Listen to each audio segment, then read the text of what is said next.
I have two things here. I have a background that I created as a jelly plate monoprint. And I have this little sketchy doodle thing that I created probably a couple of years back. And I'm going to take these two and I'm going to blend them together.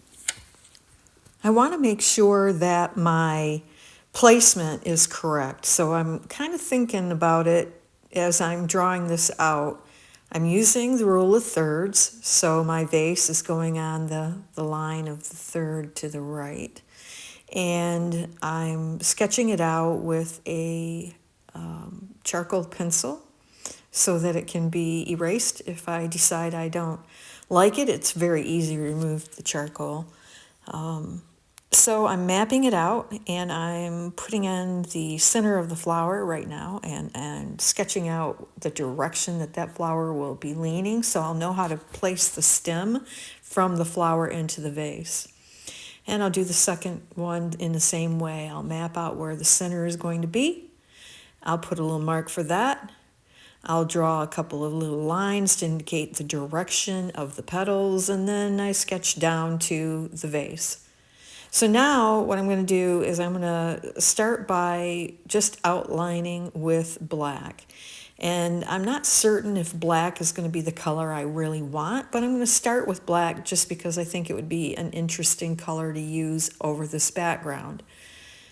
I'm using a long script liner, which holds a lot of paint when you add just a little bit of water. Whenever you use a round brush or a liner brush, you're going to add a little bit of water to your paint in order to keep that paint flowing off the brush.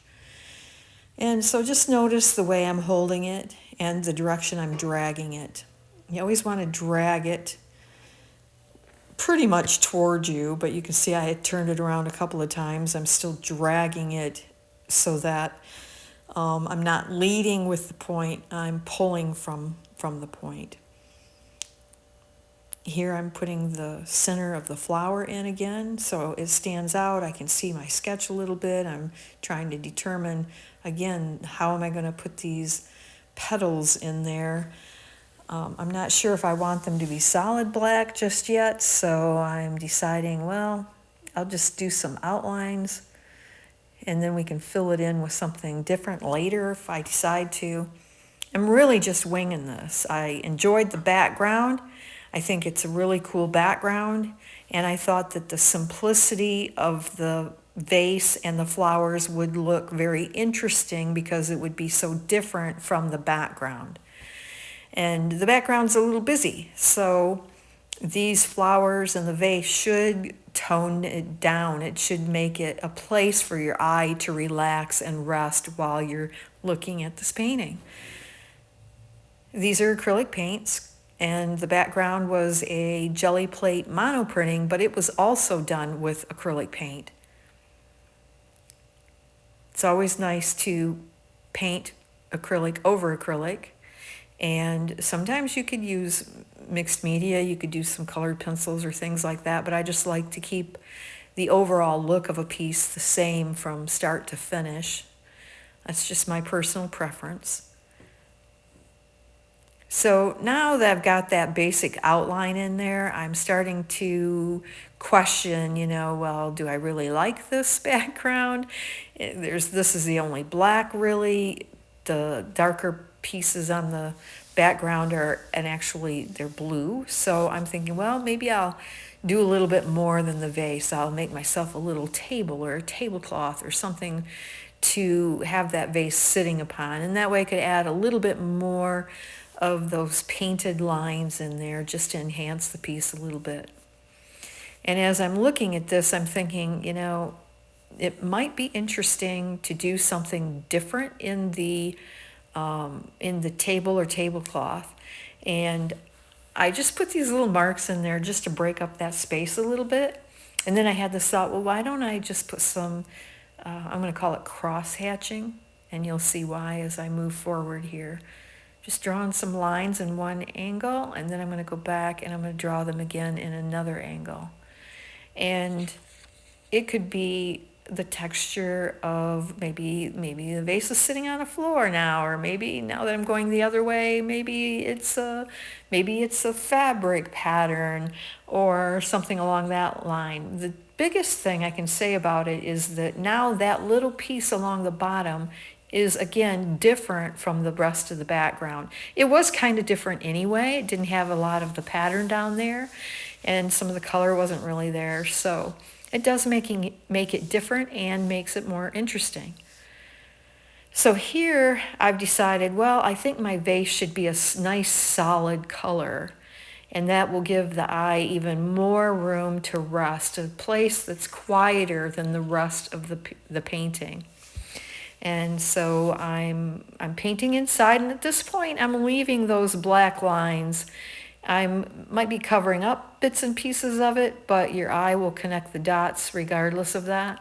And I think that calming of the vase helps enhance the piece a little bit. And that's how I'm looking at the entire painting as I'm working it. I'm looking at how can I make it maybe more interesting? How can I make this part different than the rest of the parts?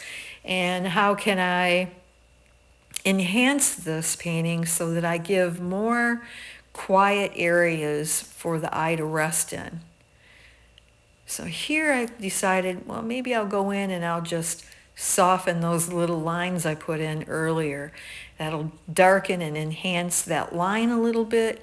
It's not entirely the black like the outline that I did, but it does give it a darker value so that I have a more interesting painting. The more values you add, the more details you add, the more interesting the painting becomes. So now I've decided, well, maybe I like the vase the way it turned out, so maybe I would like it if I filled in those little petals on the flower. Maybe that would make the flower seem more interesting as well. And as I'm painting it, I'm thinking, yeah, this is pretty good. So I'll continue, and I'll also go ahead and paint the other flower as well, just like that. This is a continuously a thought process that's going on.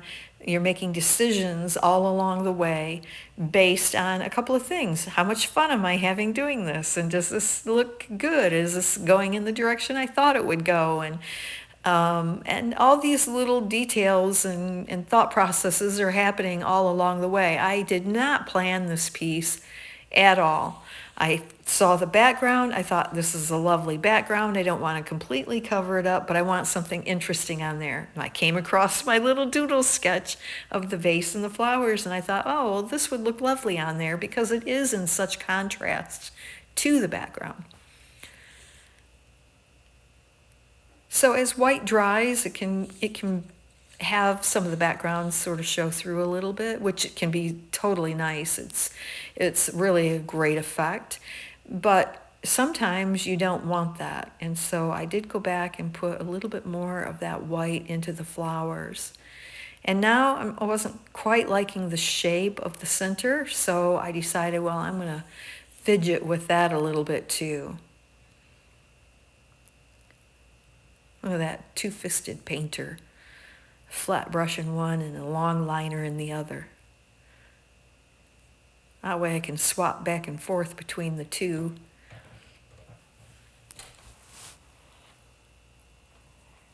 When I'm doing that, it usually doesn't get put down. I have both of them, one in one hand, or both in one hand, one in the other maybe.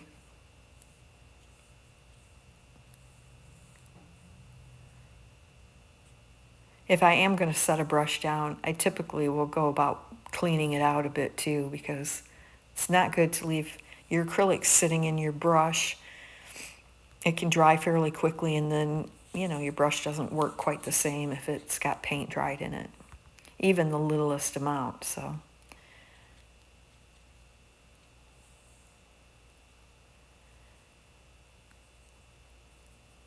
And you know what, I think what I'm doing here is I'm just going in and playing. Do I like this color there? Would I like a different color there?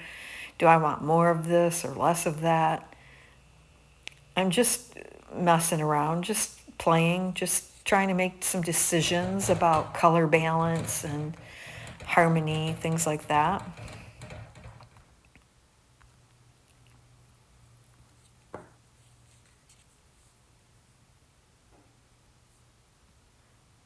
So now I've decided to go back in and I'm going to add a little bit of yellow. There was a little bit of yellow hints in the background here and there. I'm not sure how much you can see on this video, but they were there in the background. I thought, well, why don't I bring some of that yellow into the flower and the vase and see how that might enhance some of the yellow that was in the background. Just trying to integrate the yellow into the rest of the painting. And I kind of liked it as I was working. I thought, well, this is really cool. I kind of like that little hint of yellow on the vase and the flowers. I thought the flowers then were a little more relaxed. And I thought, where else can I put some of this color? Because I kind of like this yellow in here. So I touched it here and there with a little bit of yellow at the bottom. And then I get a little crazy here in a minute, you'll see. I thought, well, what the heck? I want you to realize that yellow, typically your yellows are a very transparent color. So even though I got a lot of yellow on the brush and I'm painting right over the top of most of that background at this point, it's transparent. And so it's not going to make my design that I have in the background disappear. It's just kind of adding another nuance to the coloring. And so I'm trying not to get too heavy-handed with it, and I'm trying to blend it out. Like right here especially, I felt like it got a little heavy, so I just cleaned the brush and used water to move that paint out a little bit, wash it out a little bit so that it's not quite so intense there. And I liked that effect. And I thought, let's put some of that over here, and let's put some of that over there. And when I got to the other side where it's where my thumb is there, where it's a little whiter, there wasn't quite as much paint came off on the print, I decided, well, that might be a very good place then, because there is some at the top on that side, some yellow at the top. Maybe I thought it might enhance what I was doing. So I went back in, I grabbed some more later on and put it down that left side.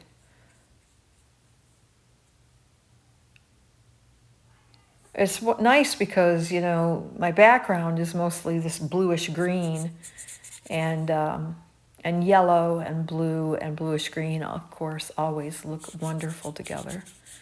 So here's where I get a little crazy. I'm like, well, I really like that yellow. And I just start splashing it in there. I think it makes that whole background a little bit more interesting. It gives you more things to look at rather than just the pattern that was there, which the pattern is cool. So now you see me tapping on those little spots. I'm using some darker blue and I'm just tapping on them to soften them up a little bit with my finger. And I think that enhances those little spots. It makes it look a little bit more like the bigger, heavier spots of blue that are on the right-hand side, but without like disturbing the pattern that's going on in the background, because that's the area where I want you to look at the background. So I'm just enhancing those three little dots to kind of mimic the little dots that were created when the print was actually pulled, that are on the right-hand side, the right of the vase. And I think that did a pretty good job. I didn't want them to be quite as intense because all of the pattern on that side is less intense. But now they go with the dot patterns that are on the other side of the vase. And I think that made it a little bit more interesting as well.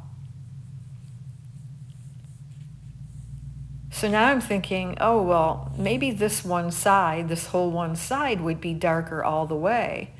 And so I'm putting a little bit of color on there and just sort of smearing it around. You see I'm enhancing that little dot there.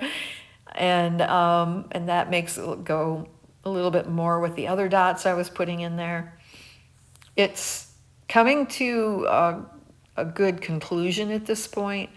I did go back in and darken again. There's that deeper value I wanted to enhance. That way the black wasn't quite so intense. It looked more integrated with the very deep dark blue.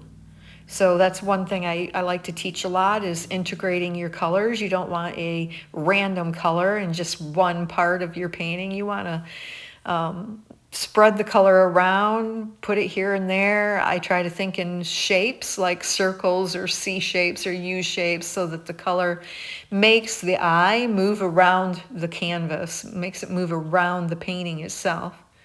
Now here I'm just putting a little bit of highlight back into that vase, just trying to pop that vase out because that's really the main thing they'll be looking at in this piece.